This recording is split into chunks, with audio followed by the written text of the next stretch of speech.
आप सभी का इस वीडियो में स्वागत है। हमने अपनी पिछली वीडियो में दो चरों में एक रैखिक समीकरण युग्म को हल करने की प्रतिस्थापन विधि का अध्ययन किया था।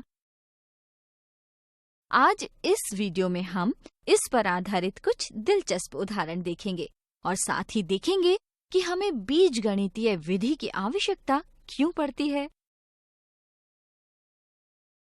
दिए गए समीकरण युग्म को प्रतिस्थापन विधि द्वारा हल कीजिए। आपको याद होगा कि प्रतिस्थापन विधि के 3 चरण होते हैं। क्या आप बता सकते हैं कि पहला चरण क्या होगा? जी हाँ, पहले चरण में हम किसी एक समीकरण जो सुविधाजनक हो को लेकर उसके एक चर को दूसरे चर के पदों में लिखते हैं। यहाँ हम समीकरण 1 को लेकर y को x के पदों में लिख लेते हैं और समीकरण 3 से निरूपित करते हैं।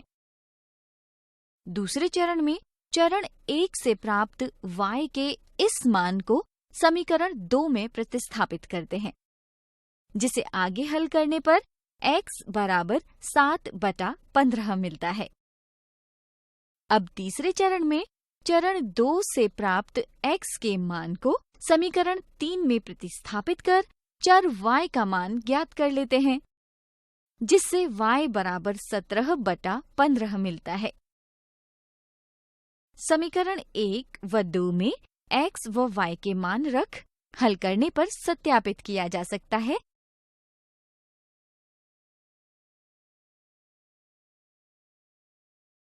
कि x बराबर 7/15 तथा y बराबर 17/15 इस समीकरण युग्म का एकमात्र हल है। आप यहाँ देख सकते हैं कि इस रैखिक समीकरण युग्म के हल पूर्णांक नहीं हैं। जब रैखिक समीकरणों के हलों को निरूपित करने वाले निर्देशांक पूर्णांक न हो, तब ग्राफीय विधि का प्रयोग करना सुविधाजनक नहीं होता, क्योंकि ऐसे बिंदुओं को ग्राफ पर पढ़ने में अक्सर गलती हो जाती है। इस स्थिति में रैखिक समीकरण युग्म को ग्राफीय विधि से हल न कर किसी बीजगणितीय विधि से हल कर सकते हैं। आइए एक और उदाहरण देखते हैं। निम्न रैखिक समीकरण युग्म को प्रतिस्थापन विधि से हल कीजिए। सबसे पहले समीकरण 2 को लेकर चर x को y के पदों में लिखते हैं।